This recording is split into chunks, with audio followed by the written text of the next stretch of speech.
Epilogue. One last thought. And now I must confess, I am a bit anxious. Soon you will set this book down or turn this video off, and I am desperately searching for the right words to say. Like a mother and father standing on a railway platform, seeing their son off to war. I am groping for the words that will somehow move you to hold on to this. The train blows its whistle, the mother chokes up, and the father grabs the last handshake ever so tightly because they know what is at stake. My friends, so much is at stake. Two things must be said. I will hold myself to two. They are found late in the book of Hebrews, late in the Bible. They seem to be spoken in the same spirit of a railway platform farewell.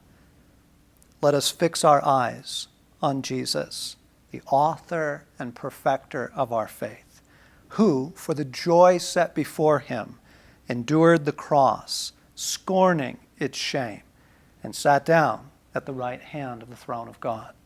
Consider him who endured such opposition from sinful men, so that you will not grow weary and lose heart. I do not want you to lose heart, the author says in a fatherly way, his hand reluctant to let ours go. Fix your gaze on Jesus.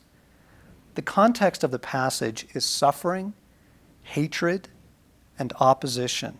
We are urged to cling to Jesus. And so I must say something about suffering and clinging. An honest book about Jesus that does not address suffering is not an honest book. There are 143 million orphans in the world today. 35 million people worldwide have HIV. 27 million souls are currently slaves, more than any other time in the history of the world. And then there are the wars and the earthquakes and the famines. I needn't go on. You watch the news. And Jesus warned us about this. Before his death, his teaching turned very sober. Nothing that would make a bestseller in this world of, tell me how to make life work now. You will hear of wars and threats of wars, but don't panic. Yes, these things must take place, but the end won't follow immediately. Nation will go to war against nation and kingdom against kingdom. There will be famines and earthquakes in many parts of the world. But this is all only the first of the birth pains, with more to come. And then you will be arrested, persecuted, and killed.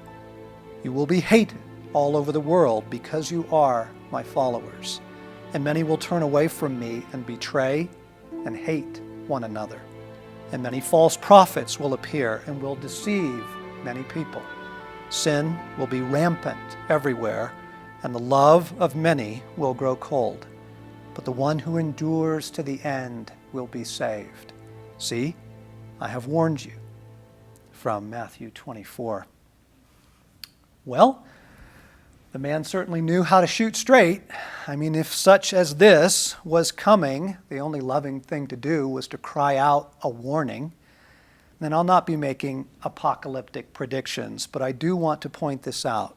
Suffering is flooding the earth right now like a rising tide. Now listen carefully. This is the father on the platform fumbling for those last words. Suffering will try and separate you from Jesus.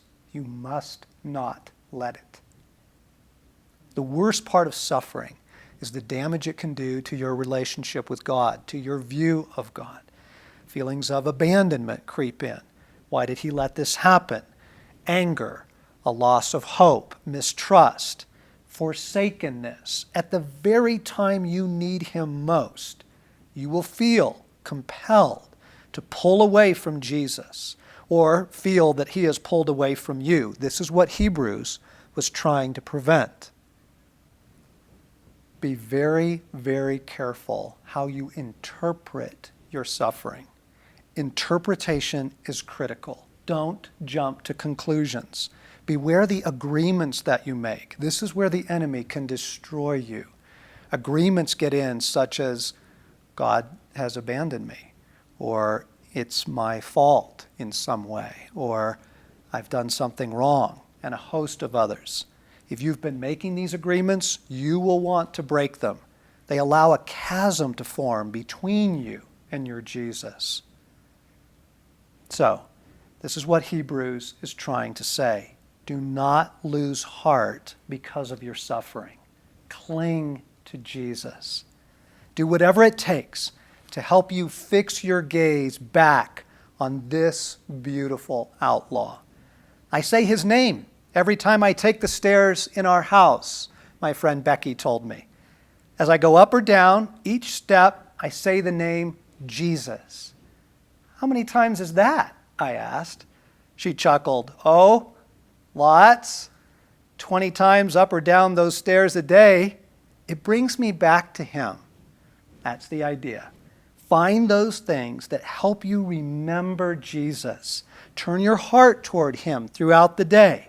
And as you do, his presence becomes more real. His love can come to you, and his life can fill you.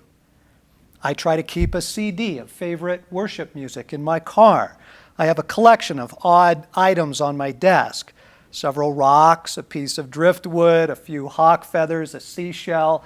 They are icons to me of stories of God coming through for me.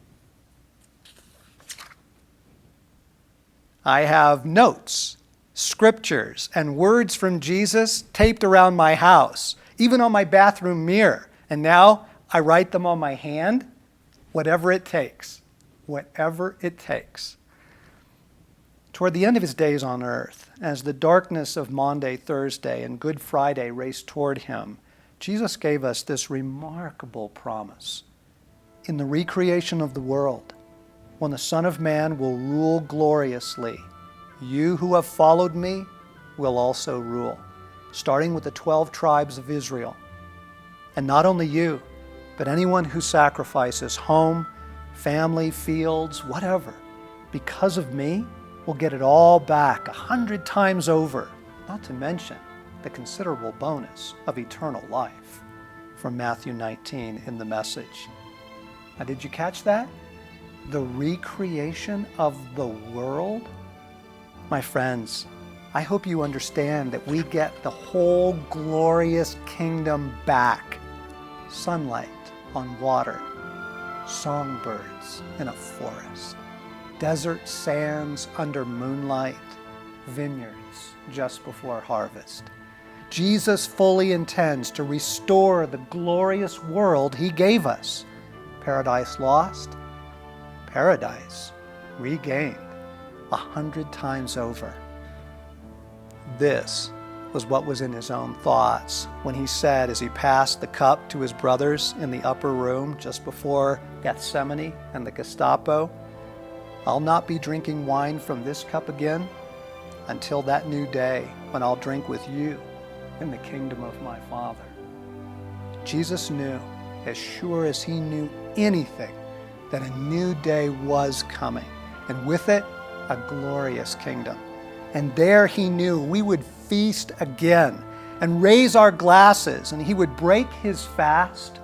Food, drink, laughter, life. Cana was just a foretaste. Reading this verse, my son Blaine empathized to Jesus. You've been waiting a long time for that glass of wine. And Jesus, in his wry, honest, playful way, said, tell me about it. Meanwhile, friends, make a practice of loving Jesus. Let him be himself with you, and let his life fill yours. And so if you found this helpful in any way, tell your friends. There are a lot of folks out there who need to know this beautiful outlaw. Until the second Cana.